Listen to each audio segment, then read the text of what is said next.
part si tu vis dans une grotte, normalement tu es censé savoir que LeBron James vient de battre le record de Kareem Abdul-Jabbar. Et moi qui suis la NBA de proche et qui suis aussi des animes de proche, j'ai décidé de faire un lien entre les deux. Donc, à votre avis, donc Kuroko qui ressemble le plus à LeBron James, quelles caractéristiques physiques, vitesse, technique, agilité, rapidité, athléticisme? Mettez la réponse en commentaire et restez jusqu'à la fin pour le savoir. Donc, avant de commencer la vidéo, il y a deux règles que je me suis mis pour rendre le challenge plus épicé. Donc, de 1, ça doit être un joueur qui joue en NBA en ce moment. Et de 2, il doit être un personnage important dans la série Kuroko no Basket. Il n'y aura pas de random là. C'est mort. Donc, salut le peuple, ici Medki. J'espère que vous allez bien. Donc, vous êtes prêts? Vous êtes prêts? Vous êtes prêts? On va parler de Kuroko no Basket et les comparaisons dans la vraie vie. C'est parti.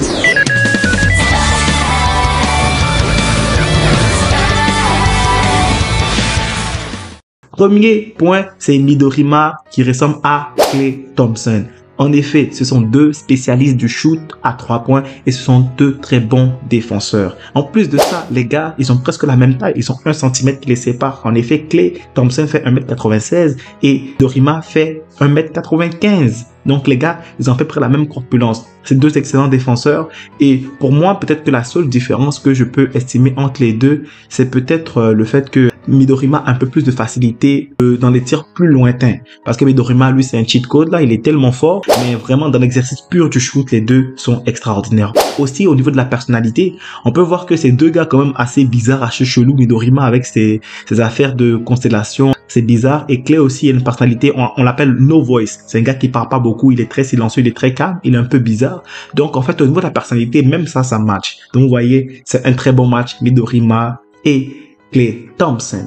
Deuxième point, Kagami Taira et Giannis Antetokounmpo. En effet, les deux jouent à la même position et les deux souffrent du même problème. C'est-à-dire que ils sont pas assez skillful, selon James Harden pour Giannis Antetokounmpo. Et pour ceux qui suivent mes vidéos de Kuroko no Basket, la vidéo qui parle de Kagami, j'ai dit que Kagami, pour moi, je pense que c'est un des gars, il est moins talentueux dans la génération miracle. Parce que pour moi, Kagami est à peu près du niveau de la génération miracle. Et leur spécialité aux deux gars, c'est le dunk. En fait, c'est deux gars qui dunkent sur tout le monde. Kagami dunk sur tout le monde. Donc Kuroko et Giannis dans la vraie vie, frère. Le gars, il martyrise toutes les défenses. Le gars, c'est littéralement des monstres et des monstres. En plus, les deux gars, ils ont des problèmes avec leur jump shot. C'est-à-dire que la faiblesse de Giannis, c'est son jump shot. Et la faiblesse de Kagami, c'est son jump shot.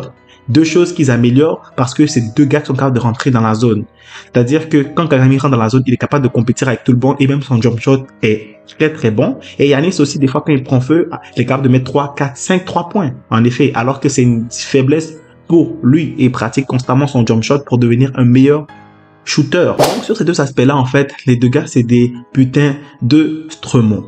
Troisième point, c'est Akashi et Kyrie Irving. En effet, pour moi, Akashi et Kyrie Irving, c'était les deux choses qui étaient les plus compliquées à trouver pour ma part. C'est-à-dire que au niveau de la défense, Akashi, c'est un GOAT. Il est élite dans le domaine. Alors que Kyrie Irving, il est normal, voire médiocre en défense. Il est un défenseur plutôt correct. Mais si on parle de l'attaque et qu'on se fie seulement à l'attaque, les gars, ils ont beaucoup de points en commun. Par exemple, ces deux gars qui cassent des chevilles.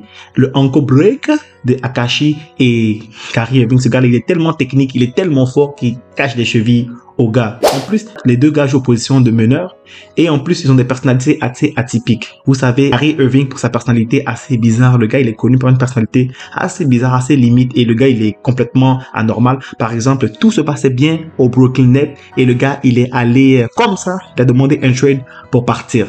Bizarre. Et Akashi, vous savez, il a deux personnalités dans un corps. Un peu sa personnalité avec qui se pense pour un empereur, tout ça. Le gars, frère, tu joues au basket au collège. Calma, Akashi. Donc, c'est à peu près ça qui lie les deux personnages offensivement très fort au niveau de la personnalité. Ça passe donc Akashi, Kyrie Irving, c'est signé. Quatrième personnage, on va parler de Murasaki Bara qui ressemble à Joel Embiid. Joel Trust the Process Embiid. Ce sont deux centers dominants qui sont élites en attaque et en défense. Ils ont presque les mêmes mesurations, c'est-à-dire 2m13 pour Embiid et 2m10 ou 8 pour Atsushi. Leur différence, c'est que Joel Embiid est plus polyvalent en attaque, c'est-à-dire qu'il peut créer facilement pour lui-même et il est vraiment élite dans presque tous les aspects offensifs. Rasaki Bara, il est un peu plus limité dans cet aspect-là et aussi au niveau de la personnalité, c'est deux gars un peu gâtés. Embiid, c'est un gars qui niaise beaucoup, qui blague beaucoup. Rasaki Bara, il est un peu vu comme un enfant qui se prend pas trop la tête, quoi. Et au niveau de ça, en fait, les deux, ils sont pareils. Donc, vous voyez comment mes comparaisons sont bonnes, même au niveau de la personnalité. Méga match. C'est incroyable, les gars. Ce que je suis en train de vous faire là, c'est une dinguerie. Bon, bref, on continue. Pour le 5e point, c'est Aomine Daiki. Il ressemble à qui? À Kevin Durant. Ah, je vous ai eu. La miniature est différente de ce que vous pensez. Vous avez pensé tout ce que c'était LeBron, mais je vous ai piégé, les gars.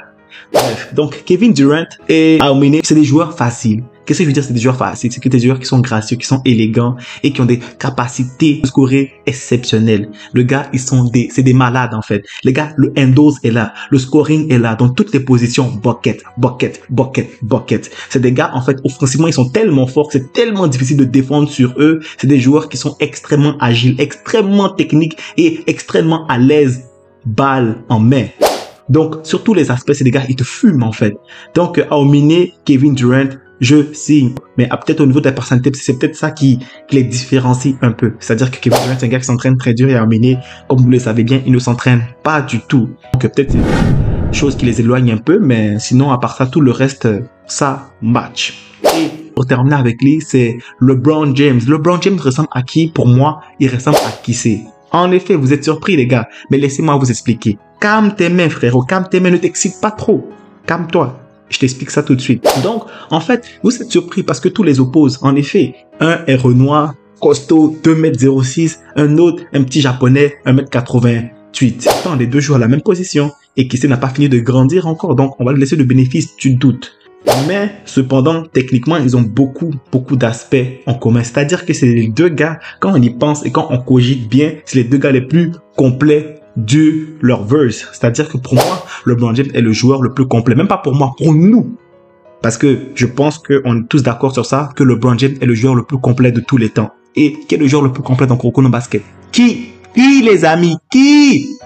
C'est Ryota. Avec sa capacité de copie, en fait, il est capable de allier tous les efforts. Il est capable de allier toutes les capacités de la génération miracle et les utiliser successivement. Donc, ce qui fait en sorte que le gars, il devient un joueur qui est complètement inarrêtable. Il excelle partout comme LeBron James. C'est le joueur, pour moi, le plus all-around. En plus, même, on peut voir qu'il est quand même capable de copier la capacité de passe de Kuroko, qui est sa spécialité. Donc, rendu là, frère, qu'est-ce que tu veux qu'on y fasse, là?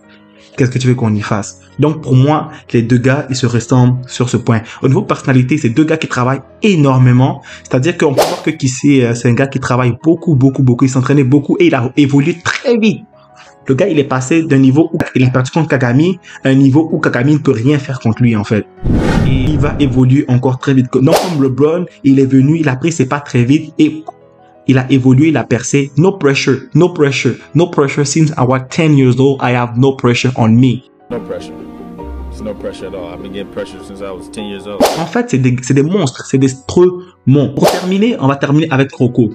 Kuroko, je vous laisse mettre ça dans les commentaires. Parce que franchement, j'ai réfléchi et tout. Et je me suis dit que, je sais pas, je cogite depuis. Et j'ai dit que vraiment dans la NBA actuelle, je ne vois pas un joueur qui joue comme Kuroko. Kuroko est vraiment un joueur atypique, spécial. Et pour de vrai, je pense que si tu joues comme lui, dans la NBA, tu te feras juste pas prendre en fait. Kuroko ne peut pas être pris dans la NBA. C'est impossible. Quand tu réfléchis. Peut-être un joueur qui est comme lui, c'est Chris Paul. Mais Chris Paul, c'est un meneur de jeu. C'est un putain de meneur là. Chris Paul n'est même plus comparable à Akashi que à Kuroko. Donc Kuroko, en fait, il n'a pas d'égal. Je sais même pas qui le mettre. Donc, je vous laisse pour ceux qui ont plus de connaissances sur le manga Kuroko ou qui ont plus de connaissances sur le monde du basket à le mettre en commentaire. Donc, merci d'avoir écouté la vidéo. C'était Melky. Passez une bonne soirée. Ciao. Bye.